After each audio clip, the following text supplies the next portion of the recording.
క్రీస్తు చర్య అరుణోదయ ప్రార్థనకి చేరొచ్చిన మీ అందరికి కూడా వందనాలు.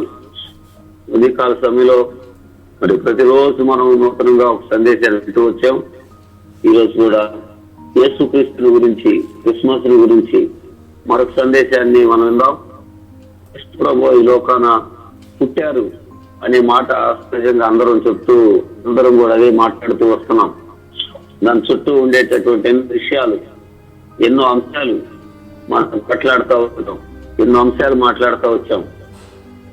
ఈ రోజున దేవవాక్యంలో నుండి పుట్టారు అనే ఒక్కటే మనం హైలైట్ చేయకుండా ఇంకెన్నో విషయాలు ఉన్నాయి. యేసు ప్రభువుని గురించి చాలా అంశాలు ఉన్నాయి. పుట్టుకను గురించి మాత్రమే దాదాపుగా అందరూ హైలైట్ చేస్తున్నారు, కానీ మిగతా విషయాలు పట్టించుకోవట్లేదు. కానీ మనకు అందరూ తెలిసిన లేఖనం లూకా సువార్త 2:11 చదువుకుందాం. మొట్టమొదట దేవదూతలు గొర్రెలు కాపులు చెప్పిన మాట మనకు తెలుసు. భయపడకపోతే ఇదిగో ప్రజలందరూ కలిసి మహా సంతోషకరమైన సువార్తమానం నేడు మీకు తెలియజేస్తున్నారు. దావీదు పట్టణం నేడు రక్షకుడు మీ కొరకు పుట్టి ఉన్నాడు. అది దేవదూత చెప్పిన మాట మనం ఇక్కడ లూకా సువార్తలో చదువుకుంటున్నాం. ఆ తర్వాత రాయబడింది ఏంటి అని అంటే, యేసు ప్రభువు వారు పుట్టారు. నేను దానికి ఏమనలేదు, ఎవరు ఏమనలేదు. లోకపావును మోసుకొని పోవడానికి యేసు ప్రభువు వారు మరి మనకు తెలుసు. ఈ లోకంలో యేసు ప్రభువు వారు పుట్టారు మనిషిలాగా, మనలాగానే పుట్టారు. ఈ లోకంలో మనం ఎలాగే శరీరంలో ఉన్నామో అలాగే యేసుక్రీస్తు కూడా ఆయన పుట్టారు. అది 100% నిజమే, కానీ ఎవ్వరు కూడా కాదంటానికి లేదు. ఆయన పుట్టారు కాబట్టి ఆయన మరి యుగం అనేటటువంటిది, శకం అనేటటువంటిది విభజన చేయబడింది. ఆయనే పుట్టకపోయినట్టయితే ఇక క్రీస్తు శకం, క్రీస్తు పూర్వం అనేది ఉండేది కాదు. ఆయన ఉన్నారు, ఆయన పుట్టారు అనేది ఎంతో 100కి 1000% నిజమైనటువంటి మాట. ఈ రోజున యేసు ప్రభువు వారు పుట్టారు, నేను కూడా పుట్టాను, మీరు కూడా పుట్టారు. లైన్లో ఉన్న అందరూ పుట్టినోళ్ళే. పుట్టినప్పటి నుంచే మనం ఉన్నాం. పుట్టడానికి ముందు మనం ఎవరూ లేవు. అదేమంటే విశ్వాసంతోనూ, అదేమంటే మనం ఇంకేదో చెప్తాం, నేను దేవుడి దగ్గర ఉన్నాను, అమ్మ కడుపులో ఉన్నాను, ఏదో చెప్తాం మనం. కానీ యేసు ప్రభువు వారు పుట్టారు అనేది నిజమే. ఆయన మనలాగా పుట్టినప్పటి నుంచి ఉన్న దేవుడు కాదు, పుట్టినప్పటి నుంచి ఉన్న మానవుడు కాదు, పుట్టినప్పటి నుంచే ఉన్నటువంటి వ్యక్తి కాదు. మనం పుట్టినప్పటి నుంచే ఉన్నాను. 1971 ముందు నేను లేను. 1971 ముందు నేను అసలు ఎవరికి తెలియదు, లేను, భూమి మీదే లేను. నా వినికిడి లేదు, నా ప్రస్తావన లేదు. కానీ 1971 తర్వాత నుంచి నేనున్నాను, మాట్లాడుతున్నానే, నేనున్నాను మీతో. యేసు ప్రభువు వారు కూడా క్రీస్తు పూర్వం 4వ సంవత్సరంలో ఆయన పుట్టారు. క్రీస్తు పూర్వం 4వ సంవత్సరంలో ఆయన పుట్టారు. ఇప్పుడు నేను చెప్పాను కదా, 71వ సంవత్సరం ముందు నేను లేనని. క్రీస్తు పూర్వం 4వ సంవత్సరంలో ఆయన పుట్టారు. అంతకుముందు ఆయన లేరు అంటానికి లేదు. ఆయన ఎప్పటి నుంచో ఉన్నవాడు. అసలు ఆయన పేరే ఉన్నవాడు. ఆయన పేరే ఉన్నవాడు. నిర్గమకాండంలో మనం చదువుతాం, 3వ అధ్యాయంలో రాసి ఉంది. ఏమంటాడు? నేను ఉన్నవాడను అని చెప్పాడు. ఆయన పేరే అది, నేను ఉన్నవాడును. అంతవరకే మనం అది 2వది కూడా చదువుతుంటాం. ఆయన పేరు నేను ఉన్నవాడను అని చెప్పాడు. అదొక్కటే రైట్గా ఉంటుంది. నేను ఉన్నవాడను. నిర్గమకాండం 2వ అధ్యాయం 3:14 రాసింది. నేను ఉన్నవాడను ఒక్క మాటే హైలైట్ గా ఉండేది. అనువాడను అనేది మనం తగ్గించాం. దానికి ఉన్నవాడను, అనువాడను అనే పదం మనం అంటాం. ఆయన పేరేంటి? ఉన్నవాడను. ఎప్పుడున్నాడు? ఆయన సృష్టి ఆరంభం నుంచి ఉన్నాను అని సామెతల గ్రంథం 8వ అధ్యాయంలో చెప్పాడు. సృష్టి ఆరంభం నుంచి ఉన్నవాడను అని చెప్పాడు. ఇలా మాట్లాడుకోవటానికి చాలా మాటలు చెప్పాలి. మనం మన గురించి మాట్లాడుతున్నప్పుడు, మన గురించి చెప్పేటప్పుడు నేను ఎప్పుడున్నాను, నా గురించి చెప్పాను. మీరెప్పుడున్నారు, మీ గురించి కూడా అప్పటి నుంచే, మీరు ఎప్పటి నుంచి ఉన్నారు, మీరు ఎప్పుడు పుట్టారు అప్పటి నుంచే చెప్పగలరు. నేను ఇంతకుముందు ఉన్నాను అని చెప్పగలవా అంటే లేవు. యేసు ప్రభువు వారు వాక్యం చెబుతూ అబ్రహాం గురించి మాట్లాడుతున్నారేంటి? అబ్రహాం కంటే ముందున్నాడు నేను అన్నారు యోహాను సువార్త 8వ అధ్యాయంలో. అయ్యా, నీకు 50 సంవత్సరాలు కూడా లేవే, నువ్వు అబ్రహాం కంటే ముందున్నావా అని ఆ మత సంబంధమైన వ్యక్తులు యేసు ప్రభుని అడిగారు. యేసయ్య చెప్పారు, నేను అబ్రహాం కంటే ముందున్నవాడను. అబ్రహాం నా దినాల్లో ఒక దినాన్ని చూడాలని ఆశపడ్డాడు, అది చూడలేకపోయాడని చెప్పేసి యేసయ్య అబ్రహాం గురించి మాట్లాడుతూ ఉన్నారు. అవునండి, యేసయ్య ఉన్నవాడు. ఎప్పటి నుంచి ఉన్నాడంటే సృష్టి ఆరంభం నుంచి ఉన్నవాడు. ఆయనకు ఒక టైం ఏమి లేదు. ఆయనే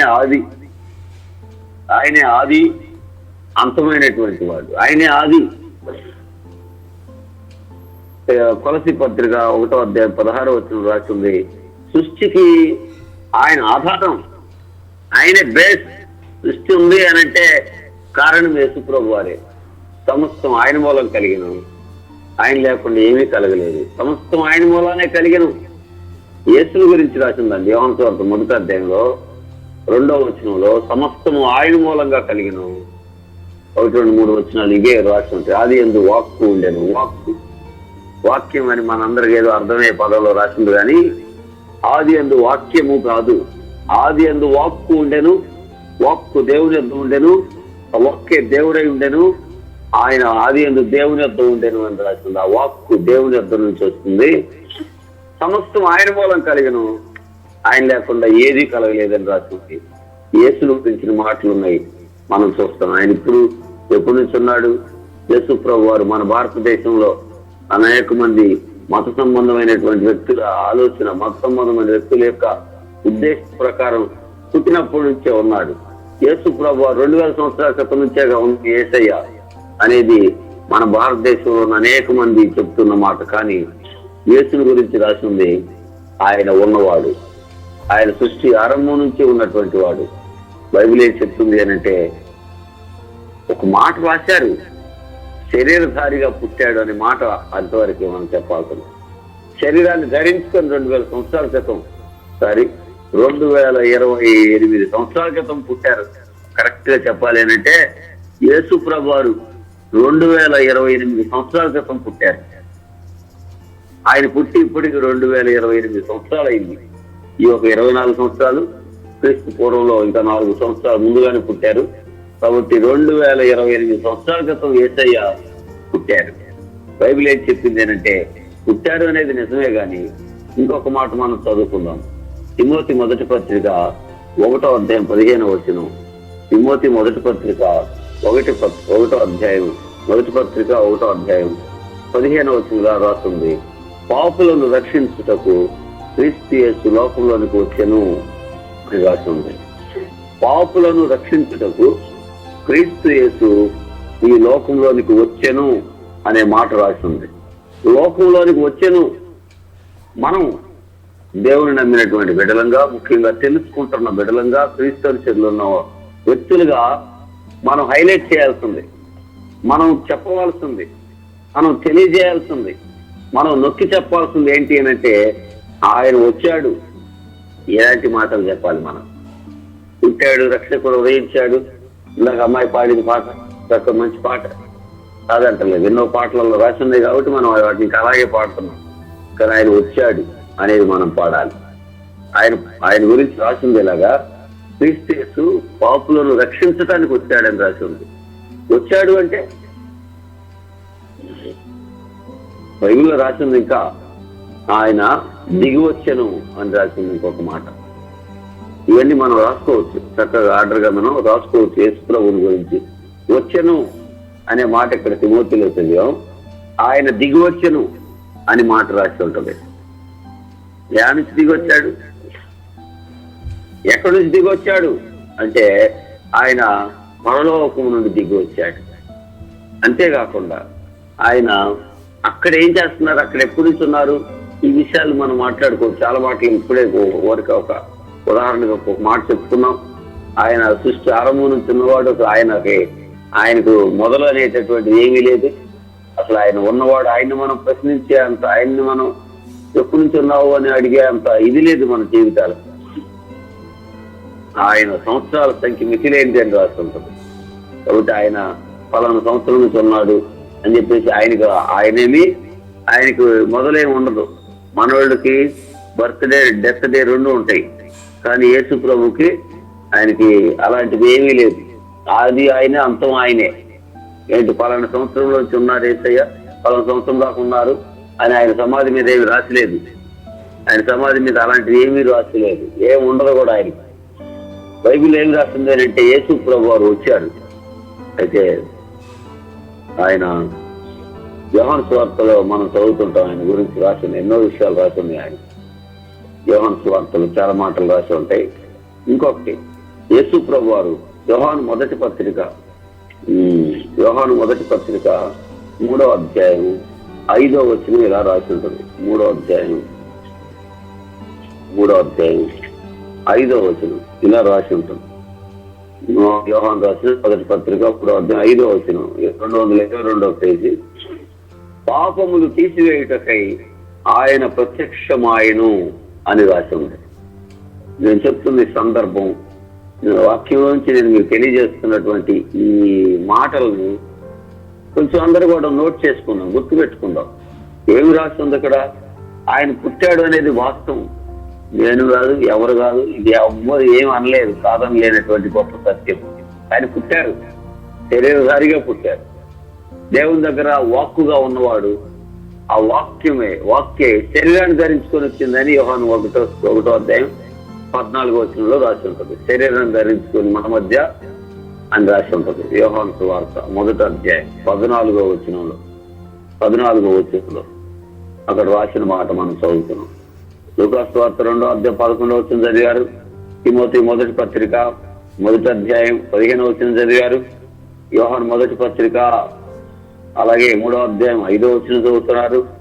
అలాగే యోహాను సువార్త 1వ అధ్యాయం 14వ వచనం కూడా చదువుతుంటే అందులో ఉన్న మాట మనం అందులో ఉన్న మాటే కృపా సత్య సంపూర్ణుడిగా మన మధ్య నివసించిన ఆ వాక్కు అయినటువంటి దేవుడు, వాక్కుగా ఉన్నటువంటి దేవుడు కృపా సత్య సంపూర్ణుడిగా మన మధ్య నివసించను అని రాసింది.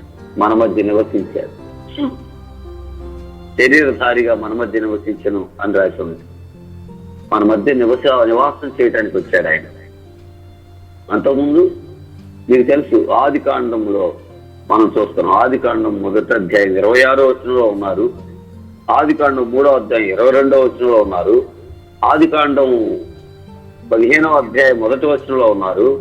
ఆది కాండం 18వ అధ్యాయం 1వ వచనంలో ఉన్నారు. ఆది కాండంలో 28వ అధ్యాయంలో ఉన్నారు. ఆది కాండం 32వ అధ్యాయంలో ఉన్నారు. ఇలా ఆది కాండంలో ఎన్నో చోట్ల మనకు కనపడ్డారు.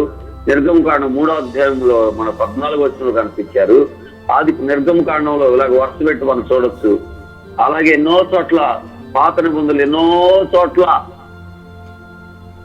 ఒక దేవదూత గాను, ఒక మనిషి గాను, ఒక నరుడు గాను, లేకపోతే ఒక మహానుభావుడు గాను, ఒక మరి వెలుగు గాను, మరి ఎన్నో రూపాల్లో పాత నిబంధనలో ఉన్నటువంటి వ్యక్తి, వాక్కుగా ఉన్న వ్యక్తి కృపా సత్య సంపూర్ణుడిగా మన మధ్య నివసించను అని యోహాను సువార్త 1:14 రాయబడి ఉంది. కానీ మనం ఇలాంటి విషయాలను హైలైట్ చేయట్లేదు. ఇదే బాధాకరమైన సంగతి. యేసుప్రభు పుట్టారు అంటున్నాను, కానీ లోకంలో ఉన్న అందరూ అన్యజనుల మధ్య ఉన్నాం కాబట్టి ఈ మాట చెప్తున్నాను. అన్యజనుల మధ్య ఉన్నాము. పుట్టారు అంటే యేసుప్రభు పుట్టారనేది వాస్తవమే, కానీ అదొక్కటే చెబుతున్నారేంటి, అదొక్కటే మాట్లాడుతున్నారేంటి, అదొక్కటే పాడుతున్నామేంటి, అదొక్కటే ధ్యానం చేస్తున్నామేంటి, అదొక్కటే కాదు. యేసు ప్రభు పుట్టడమే కాదు, ఆయన ఇంకా రాసిన మాట వరుస పెట్టి మనం చదువుకుంటున్నాం. ఆయన వచ్చాడు అనే మాట చదివాం మొట్టమొదట. రెండోది ప్రత్యక్షమయ్యాడని మాట్లాడుకున్నాం. ఆయన ప్రత్యక్షమయ్యాడు అంటే ప్రత్యక్షమయ్యే వ్యక్తి అప్పటికప్పుడు ప్రత్యక్షమయ్యడం కాదు కదా. యోహాను మొదటి పత్రిక 3వ అధ్యాయం 5వ వచనంలో పాపములను తీసివేయడానికే ఆయన ప్రత్యక్షమయ్యాడు. పాపాలు తీసేయడానికి ప్రత్యక్షమయ్యాడు యేసయ్య. అవునండి, అంతకుముందు ఉన్నాడు ఆయన. ప్రత్యక్షత మనం చూస్తున్నాం.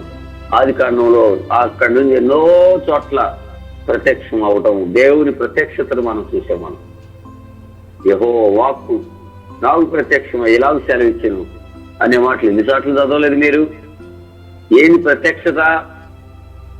యెహోవా వాక్కు నాకు ప్రత్యక్షమై అంటే ఎన్ని చోట్ల రాసి ఉంటే అన్ని చోట్ల యేసుప్రభువే కనపడింది. పాత నిబంధనలో యేసుప్రభువే కనపడింది. పాత నిబంధనలో యేసుప్రభువే ఇదిగో ప్రత్యక్షమయ్యను అని రాసిన చోటల్లో యేసు అని మీరు చదువుకోవాలండి. మనం ఏం యేసులో పుట్టాడు అని మరి వెంటనే మనం చక్కగా పాడుతున్నాం, తప్పు లేదు. కానీ యేసుప్రభు పుట్టాడన్నది ఒక్కటే కాదు, పాత నిబంధనలు ఎన్ని సార్లు రాసిందో, ఎన్ని వందల సార్లు రాసిందో అన్ని చోట్ల కూడా యేసు ప్రభువుని గురించి మనం వినాల్సింది. అన్ని చోట్ల కూడా యేసు అని నువ్వు రాసుకోవాల్సిందటి, యేసు అని రాసుకోవాల్సిన మాట అన్నమాట. అది బైబిల్లో మనం యోహాను మొదటి పత్రిక 3:5 చదివాం. పాపములను తీసివేయడానికే యేసు లోకంలోనికి ప్రత్యక్షమయ్యాడు. ఈ లోకంలో యేసయ్య ప్రత్యక్షమయ్యాడని రాస్తుంది బైబిల్లో. ప్రత్యక్షత అని అన్న చోటల్లా ప్రత్యక్షమయ్యను కదా మీరు చదువుతారు. చాలా చోట్ల ఉంది ఆ మాట. ఇప్పుడు చూపించాలంటే ఎన్ని చోట్ల చదువు చూడటానికే మనకి ఈరోజు టైం కాదు. అవన్నీ చూడటానికే మనకి ఇక సమయం చాలదు. ప్రత్యక్షమైన వాక్కు ప్రత్యక్షం అయిపోయింది. వాక్కు ప్రత్యక్షం అవటం ఏంటి? ఇప్పుడు నేను వింటున్నాను, ఇప్పుడు మీరు వింటున్నారు, మీరు ఫోన్లో నుంచి వింటున్నారు. మనమే వీడియో కాల్ చేయట్లేదుగా, ఆడియో కాల్లోనే ఉన్నాం. అందరూ కూడా వింటున్నాం. నా మాట వినబడుతుంది మీకు. ఇది కేవలం వాక్కు. నేను యేసుతో పోల్చుకుంటున్నట్టు అనుకుని ఫీల్ అవ్వమాకండి. ఎవరు బాధపడద్దు, నేను బాధపడలేదు. మనం అంత గొప్పవాళ్ళం కాదు. కానీ మీరు అర్థం అవటం కోసం చెబుతున్నాను. నా స్వరం మాత్రమే వినపడుతుంది. ఈ పొద్దున్న 5ంటికి ప్రతి ఇంట్లో ఉన్నాను అనుకోండి, అప్పుడు దాన్ని ప్రత్యక్షత అంటారు. మాట్లాడుతున్నటువంటి వాక్కు ప్రతి ఇంట్లో ప్రత్యక్షమయ్యాను అనుకోండి, ఒకసారి మనం అంత గొప్పవాళ్ళం కాదు కదా. ఇక్కడ ఉన్నాను కాబట్టి ఇక్కడ చర్చిలో ఉన్నాను. ఎవరింటికి వస్తే వాళ్ళ ఇంట్లోనే ఉంటాను. నేనేమి ఆత్మస్వరూపిని కాదు, నేనేమి యేసు ప్రభువుని కాదు. ఏంటి ప్రతి ఇంట్లో ఒకేసారి ఉంటాను కదా. మీరు తలుపులు వేసున్నా లోపలికి రావడానికి నేను మహిమ స్వరూపిని అంతకంటే కాదు. దేవుడి వాక్యం ఏం చెప్తుందంటే యేసు మాత్రమే, ఆయనకు మాత్రమే అది సాధ్యం. బైబిల్ ఏం చెప్పిందంటే ఆయన అందరికీ ఒకేసారి ప్రత్యక్షం అవ్వగలడు. ఆయన సర్వశక్తి గల దేవుడు, సర్వశక్తివంతుడైనటువంటి దేవుడు ఆయన. వాక్యం అదే చెప్తుంది. కాబట్టి యేసు ప్రభువు వారు ప్రత్యక్షమయ్యారు. పాత నిబంధన అంతట్లో యెహోవా వాక్కు నాకు ప్రత్యక్షమై ఎలాగ సెలవిచ్చెను అని ఉంటే, యెహోవా వాక్కు అని ఉన్న చోటల్లా యేసు అని నువ్వు వినాల్సింది. యేసు ప్రభు అని నువ్వు ఆలోచన చేయాలి, చదువుకోవాలి. అలాగా వాక్యం అదే చెబుతుంది. ఇక్కడ యోహాను మొదటి పత్రిక 3:5 చదివారు.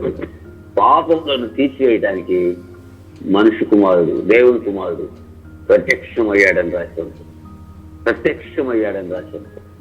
కదా.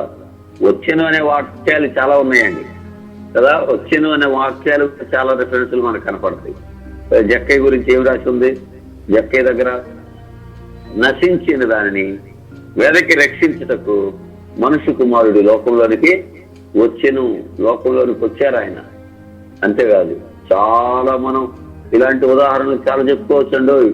చాలా మాటలు చెప్పుకోవచ్చు. మీరు ప్రభు చిత్తం అయితే మీరు కూడా ధ్యానం చేయండి. ఇలాగా యేసు ప్రభు వారు పుట్టారు నెంబర్ 1. దాంట్లో మాత్రం ఏ ఢోకా లేదు. ఆయన వచ్చాను అనే మాట మనం చదువుకోండి, రాసుకోండి, ధ్యానం చేయండి. ఆయన ప్రత్యక్షమైన ఇంకా చాలా రోజులు ఉంది క్రిస్మస్ దాకా మనం ధ్యానం చేయాల్సిన టాపిక్స్ చాలా ఉంటాయి. ఇలాంటి విషయాలు ధ్యానం చేయండి. క్రిస్మస్ చుట్టూ ఎన్నో అంశాలు ఉన్నాయండి. ఇప్పుడు దాకా ఒకళ్ళ తర్వాత ఒకళ్ళు చెప్పిన ప్రతి ఒక్కరు కూడా చక్కగా ప్రజెంట్ చేశారు. అందరు కూడా ప్రతి ఒక్కరు ఒక కొత్త అంశాన్ని తీసుకొని చెప్పింది కాకుండా చెప్పకుండా ఉన్న అంశాలతో చక్కగా అందరూ వాక్యం చెప్పారు. చాలా సంతోషం.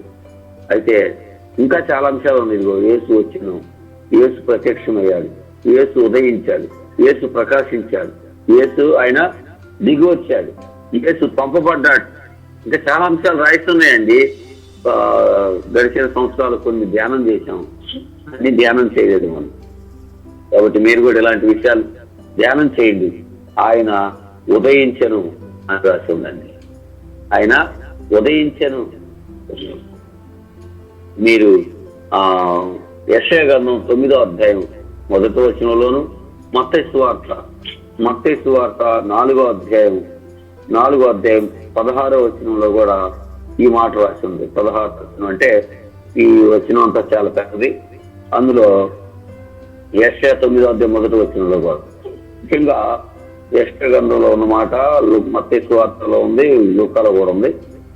మత్తయి సువార్త 4వ అధ్యాయం 16వ వచనంలో అంటే అలా వచ్చింది చివరిలో చదువుతున్నాం. ముఖ్యంగా జబూలూను దేశం, నఫ్తాలి దేశం, యోర్దాను అవతల ఉన్న సముద్ర తీరమున అన్ని జనులు నివసించి గలిలయు తెగుల్లో కూర్చుని ఉన్న ప్రజలను గొప్ప వెలుగు చూసింది. మరణ ప్రదేశంలోను మరణఛాయలోను కూర్చుని ఉన్న వారికి వెలుగు ఉదయించను. ఏం మాట చెప్తుందండి ఇక్కడ, ఏం ప్రవచనం రాసి ఉందండి. ఉదయించను అని రాసింది. ఏం ఉదయించను? ఏంటండి ఉదయించను? బైబిల్లో రాసింది ఉదయించాడు యేసు ప్రభువుని గురించి, ఆయన గురించి రాసింది ఉదయభాను. మంచి పేరు పెట్టుకున్నాడు భాను. మంగళగిరిలో భాను మంచి పేరు. అంటే ఉదయించేటటువంటి వ్యక్తి భానుడు, ఉదయించినటువంటి వాడు. నీతి సూర్యుడు యేసు ప్రభు వారి గురించి రాసింది భాస్కరుడు. బెంగళూరు అని ఉన్నారు భాస్కరుడు అంటే ఇలాగా ఉదయించినటువంటి యేసు ప్రభువుని గురించినటువంటి మాట. అది మనం చదువుతుంటాం ఇక్కడ బైబిల్లో, మనం చదువుతున్నాం ఇక్కడ ఆయన ఉదయించాడు. మలాకీ గ్రంథంలో కూడా రాసింది. 2 పేజీలు వెనక్కి వెళితే అక్కడ కూడా రాసి ఉంది. అక్కడ కూడా యేసు ప్రభు వారు ఉదయించాను అని రాసింది. 4వ అధ్యాయం 2వ వచనంలో రాసింది. చూడండి, అయితే నా నామమందు భయభక్తులు గల వారు మీకు నీతి సూర్యుడు ఉదయించును అని రాసింది. ఇది ప్రవచనం కాబట్టి ఫ్యూచర్ టెన్స్ లో రాసి ఉంది. ఇదిగో మత్తయి సువార్త 4వ అధ్యాయంలో ఇది నెరవేరింది కాబట్టి ప్రెజెంట్ టెన్స్ లో రాసింది. ఇది కూడా మనం చదువుతున్నాం కాబట్టి ప్రెజెంట్ టెన్స్ లో రాసింది. యేసు ఆయన ఉదయించను అని రాసింది. మలాకీలోనేమో ఉదయించును, జరగబోయేటటువంటి కార్యక్రమం కాబట్టి అప్పుడు ఉదయించును అని రాసింది. మత్తయి సువార్తలో ఉదయించాడు, అయిపోయింది, నెరవేరింది, ఆయన ఉదయించాడు అని రాసింది. ఇక్కడ చూసారా, మనం యేసు ప్రభువుని గురించి ఎన్నో విషయాలు ఇలాగా మంచి విషయాలు, ఇలాంటి విషయాలు మనం ధ్యానం చేసి మనం దేవుని వాక్యాన్ని మనం ఎంతో చక్కగా మనం ఇంకా లోతుగా ధ్యానం చేద్దాం. క్రిస్మస్ గురించి ఇంకా యేసు పుట్టాడు కాదనలేని నిజం అది. ఆయన పుట్టాడు కాబట్టే మనం ఇప్పటికీ ఉన్నాం, రక్షించబడి ఉన్నాం. ఆయన పుట్టాడు, పెరిగాడు, మరి మన కొరకు అందరి కోసం ప్రాణం పెట్టాడు, తిరిగి లేచాడు, రక్షణ కలిగింది. ఎన్నో గొప్ప విషయాలు మనం ఇలా మనం ప్రభువునందు అనుభవిస్తున్నాం, ఆనందిస్తున్నాం, చెప్పుకుంటున్నాం. ఆయన వచ్చాడు అనే విషయాన్ని కొంచెమే మాట్లాడుకున్నాం. ఆయన ప్రత్యక్షమయ్యాడు, ఆయన ఉదయించాడు, ఆయన పంపబడ్డాడు, ఆయన దిగి వచ్చాడు, ఆయన బయలుదేరి వచ్చిన మార్చి వార్తలో ఉంది. నేను బయలుదేరి వచ్చి తిని అన్నాడు. అంతకుముందు అక్కడి నుంచి ఎక్కడున్నాడు, ఎక్కడి నుంచి బయలుదేరి వచ్చాడు? ఇలా ప్రతి ఒక్కరూ కూడా దేవుని వాక్యాన్ని అర్థం చేసుకోవడానికి ప్రయత్నించారు. యేసు పుట్టాడు. క్రిస్మస్ సందర్భంగా యేసు ప్రభువుని గురించి ఇంకొంచెం లోతుగా మనం ధ్యానం చేద్దాం. ప్రభు తన వినికిడిలో ఈ లేఖనాలన్నీ మన హృదయాల్లో ఆయన భద్రం చేసి ఫలింపు చేయను గాక. ఆమేన్.